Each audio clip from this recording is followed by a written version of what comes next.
tai yra pagrindinis pasiruošimas, sportininkam tai yra susirinkti atrankos taškus, o mum pabaigti pasiruošimą, kad jau atėjus laikui galėtumėm tinkamai pasiruošę išvežti mūsų geriausius atletus. Antonijo Meskino, Asta Meskino ir Karolina ir visa šeima yra turbūt vieni žinomiausių itališkai lietuviškų šeimų Lietuvoje. Jie yra mano seni bičiuliai, neslėpsiu, bet būtent tai mane paskatino pakviesti Antonijo tapti būtent šio renginio oficialiu olimpinio atašė. Mes norim, kad ta Italija, olimpinė Italija taptų dar arčiau mums. Nesitikėjau. Ir kada man prezidentė informavo, kad yra ta mintis, aš tikrai buvo džiaugsma.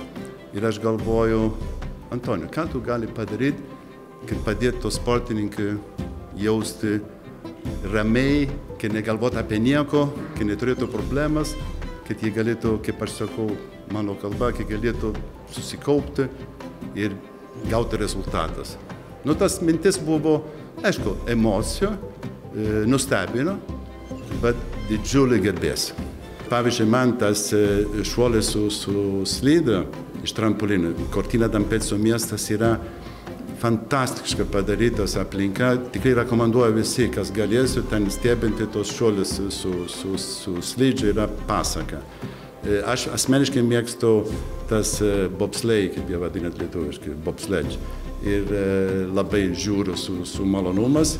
Ir kartus nustebinu save, ilgai žiūriu curlingą. Bet tikrai man ramina, man kažkokia pasidaro įdomus sportas, kad ne visi supranta, matau. Turiu nemažą būrį sekėjų socialiniuose tinkluose, tai jaučiuosi, kad tiesiog galiu skleisti žodį apie tai. Tai manau, kad tiesiog bandysiu parodyti žmonėm, įtraukti juos kuo labiau ir supažindinti, nežinau, tiesiog, kad jie atrastų ir galbūt pamiltų žiemos sportus. Aš iš tikrųjų jaučiuosi visą laiką tokia per viduriuką ir visada užsienietė visur. Ta prasme, aš Italijoje jaučiuosi kaip lietuvė, nes aš čia gimiau, nors augau itališkoje šeimoje, o čia visi mane skaito kaip Italė dėl pavardės, dėl išvaizdos ir dėl visko. Tai aš tokia jaučiuosi labai per pusę mano širdis yra Lietuva, Italija. Aš jaučiuosi abu, man neišeitų kitaip įvardinti. Faktas, kad ten maistas visą laiką kitoks buvo, muzika visą laiką kitokia buvo negu pas mano bendraamžius ar ten klasiokus, tarkim, augant mokyklų ir panašiai. Bet tas irgi turi savo žavesio. Tai yra Italijoje, kas mums tikrai nėra taip tolima ir nepažįstama.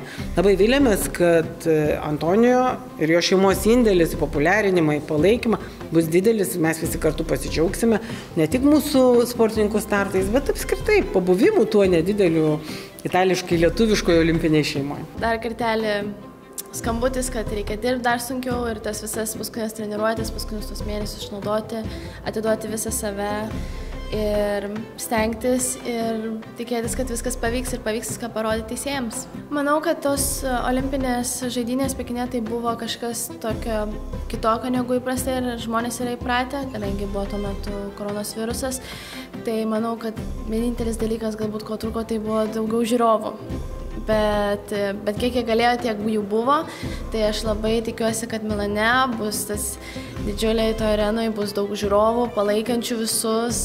Ir manau, tai bus arčiau namų, tai galbūt bus daugiau lietuvių, kas yra visą laiką labai malonu turėti publikoje. Tai manau tiek.